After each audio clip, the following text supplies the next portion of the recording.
Hi, welcome. Today I am going to be giving you an update on my 6th grader. I was going to combine this with my 11th grader. So some of the things I say, might sound like I'm going to continue with the video, but I'm going to cut it off because it was getting a little bit long. I will do my 11th grade update at the end of the week. So let's get started.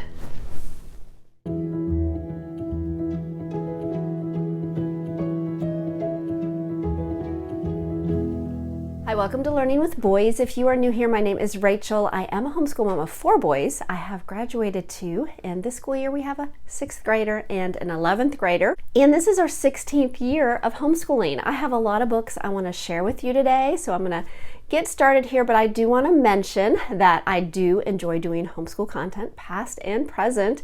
So if you have not subscribed, I would love for you to join us. And if these videos are helpful in any way, please give it a thumbs up. That would encourage me so much. I am going to start with my 6th grader today. We are excited because he is finishing up his math, which is Matthew C. That is what we are using, and this is from Epsilon. I do have a couple videos on Matthew C. I'll link. I have videos on a lot. I'll try to mention as I go along that I will link below, reviews, that type of thing. But like I said, I have graduated 2, and we've been using Matthew C for years, and it really has worked well with all my different learners. But this is the first time that we've had one that's actually sort of finishing halfway through the year. One of the books, he will move on to Zeta, and after Zeta is pre-algebra and algebra. That sort of gives you an idea of where he's at. So he's in 6th grade. All right, so that is math. And we do take that much slower. He struggles, but if he reviews and reviews, it clicks. So we are just thankful for that. Okay, for science, we are using something new this school year, and that is from Science Shepherd. This is an online science program. It's earth science. I actually have done a video on this. He is really enjoying this. He can do it independently, and he is learning so much. It is a Christian worldview curriculum, and it is online, like I said. This curriculum has been such a blessing. So I wanted to share that with you, that is still going great. Now, for a core of our curriculum, and I have videos out about this, is Heart of Dakota's Resurrection to Reformation. I have lots of videos on Heart of Dakota. We have used it on and off throughout the years. It is a boxed curriculum with a Christian worldview. It has everything you need in it, from history, science, language arts, math, extracurriculars. But this school year, we are using it for a few things I'll share with you, but one of them is the language arts. Now, for the language arts, they start out with rod and staff, and that is what we started out with this school year, but we've made a switch, and I want to share that with you. So I don't have the rod and staff book in front of me. I really felt like it was a good curriculum. It is just not the way we had been used to learning grammar. So we went with Fix It, and this is actually the teacher's manual. It is level 3 Robin Hood, and I have a video on this and the writing that we are doing with IEW. So they're both from IEW. This is actually scheduled in the Heart of Dakota guide, but we are not following that schedule, but we are enjoying this medieval history based writing lessons. I will link the video below. Just pretty much how we are doing it a little bit different, and it is going slower for us, but he is really enjoying this. This is his first year using any type of IEW, so I'm excited that it is going well for him. Now, I do want to mention this is not mentioned in any of the resources that we're using, but I have this because IEW is something I have used over the years, and it is the student resource notebook, and I have pulled this out for him, and this has been helpful to him.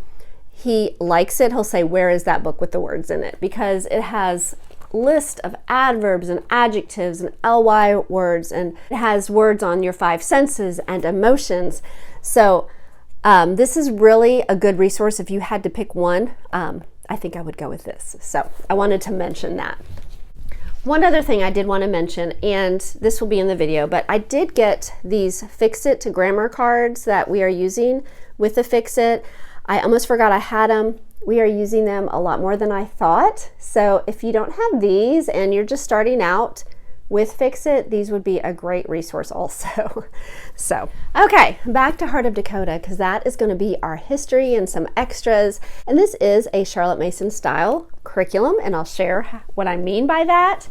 With the history, we do use spines, and we also have read alouds. So, and I actually have a video on this particular guide. I think the guides we've used in the last couple years, I have videos on, to give you a better look on the inside and what books are included with that. But right now, where he's at and what we've been doing this semester is what I'm going to be sharing with you. Okay, these two spines he has just finished up. There was one before this that I do mention in my earlier update video, but these books are History Lives. This is Volume 2, Chronicles of the Medieval Church, Monks and Mystics. And this is a really good book, and the story of the Middle Ages. These have sort of intertwined throughout this semester. You're not just reading through one and then reading through the other. They will switch back and forth depending on what you're reading about. This is another one of the spines that he has really been reading. This one he actually does on his own. Let me say that he also reads this a lot by himself. My arms are crossed. But Famous Men of the Middle Ages is really, I don't want to say it's an easy read, but it is an easy read, but it's very informative at the same time. Sometimes you will be reading it the same day as one of these. That's why sometimes we'll take turns. I might read one of these and let him read this part of it. So that has been how that's going. But those two books we're done with, and I want to say this book we're done with. So let me show you where we are at with our spines, and then I'll show you a couple of read alouds. This will be the final main spine. Yes, Mystery of History Volume 3. We just started this, and my oldest is using book 4 in his high school guide, and I'll share that with you in a minute. This is going, well, we just started. So, but I'm excited. I do have this on recording.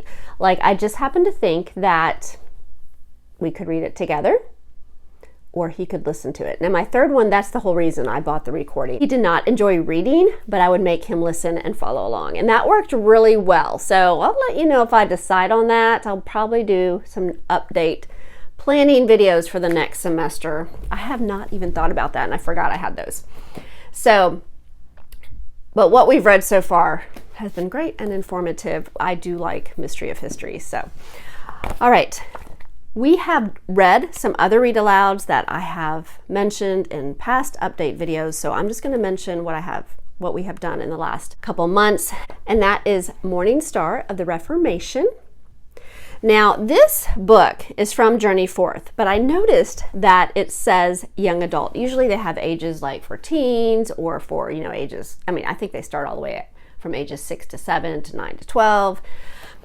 And I'm going to tell you, this book is worth reading, but there are some times where it is a little bit challenging, but the information is so worth it, and some of the discussions are worth it. And this is a historical fiction that follows John Wycliffe, and so he is the character, and then there is one that's a fictional character that's following him along. But it really starts out good and keeps their attention. There are some slow periods, but in the end, it is worth getting through. I think I just read a couple comments that this book was hard, but then I've had some great comments about how this can pertain to what is going on today. So wanted to share that with you. Now, we are reading Ink on His Finger. We are not even halfway through, but we're a good ways through. I don't know if you could see that.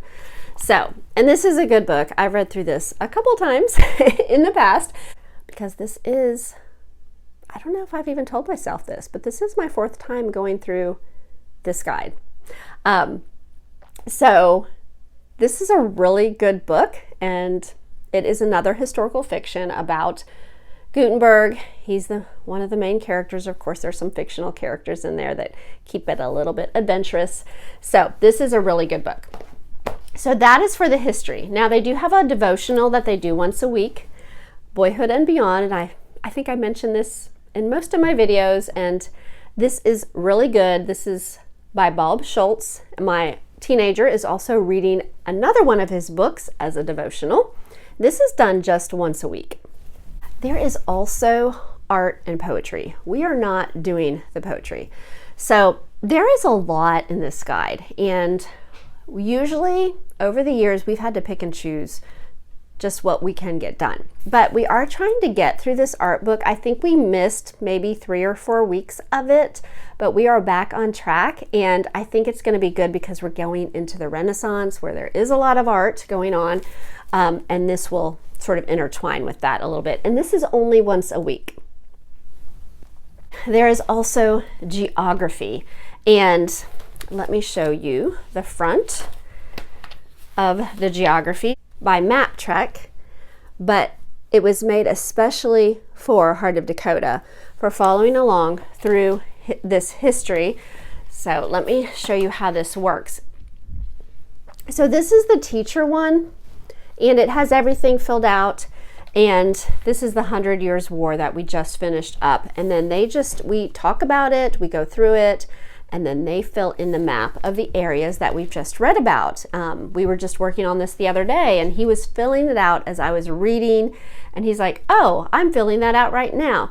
So it really just gives them a visual of what happened in history. So we're sort of seeing right now how England and France really sort of separated and became their own countries. Just give you a few more other examples in here. This was earlier on, the Viking expansion, and then he would have filled it out in his, let's see. We talked about the Crusades, and he would have mapped that out as we were reading about it. So that just gives you an idea. I love the geography that goes with this. I really feel like it helps it be like a visual of really where and what was going on. So now they also have notebook pages, and they're beautiful. And for middle school, I really highly suggest them. I know they're a little bit expensive, but if you're looking into Heart of Dakota, I really feel like it's worth it because it, especially when they are in middle school, heading into high school, it helps with the independence because a lot of this should be work they're doing on their own. Now, I'm going to admit, my goal is usually everything needs to be filled out in the notebook and I'm good. But the last few weeks between Thanksgiving and I wasn't feeling real good one week and he wasn't feeling good, we didn't get every single thing filled out. Now, we did all the reading, and he usually does the timeline. They have timeline, like 3 things they do every week for a timeline, and then they have a character they're talking about that they have to fill out. This would have been Henry V, and some mapping, usually another character we talk about. I think that was Joan of Arc. And then they have some written narration they do at the end of the week. So I at least was getting him to do the timeline and the written narration. I felt like those were the important things to me. We're trying to get back on track of having everything filled out. So, and I'll probably share a definite overview of this at the very end of the school year, but that is where we are at with that. One more thing I wanted to mention about Heart of Dakota is they do have like an independent study history, and really that could be extra. That's not absolutely necessary to do, but we try to do it a majority of the time depending on the books and what they have. But when they do have the instructions for draw and write now, I let my son do that, and it's not every day, sometimes not even every week that they use this book, but I'll just let him draw while I am reading to him. So this is part of the independent study. They also have some CDs that you can listen to from What in the World by Diana Waring. I'll link a picture right here because they are upstairs. And that is just to enhance the history. It's just reviewing what you've already learned. And he doesn't even watch it in that order. For the independent study, he will just listen to it throughout the year. So it's really just reviewing things that he has been studying. So I think it's really helpful. Sometimes he'll tell me, oh yeah, I heard her say that. Or he'll just mention that she was talking about that on the recording. So wanted to mention that particular box under the Heart of Dakota guide. Also, I didn't mention his Bible. He is doing the Proverbs people, and this has been really, really good. But we are at the end, and I feel like it's getting a little redundant. This is a character study from the book of Proverbs, and we're talking about the different kinds of fools. So there's a chapter on each different kinds. Some of it is just so similar, and not that that's not all good to study, but I think he gets the point. And so we are like very towards the end.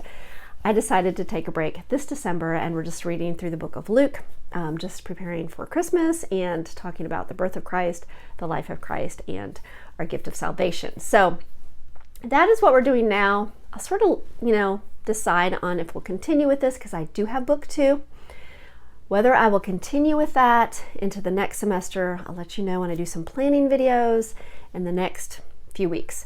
And if you have any questions on anything, please link them below. I will do my best to answer them, or I may mention them in the videos coming up. So I do appreciate you all watching. I do hope you all have a wonderful week, and we will talk to you again soon.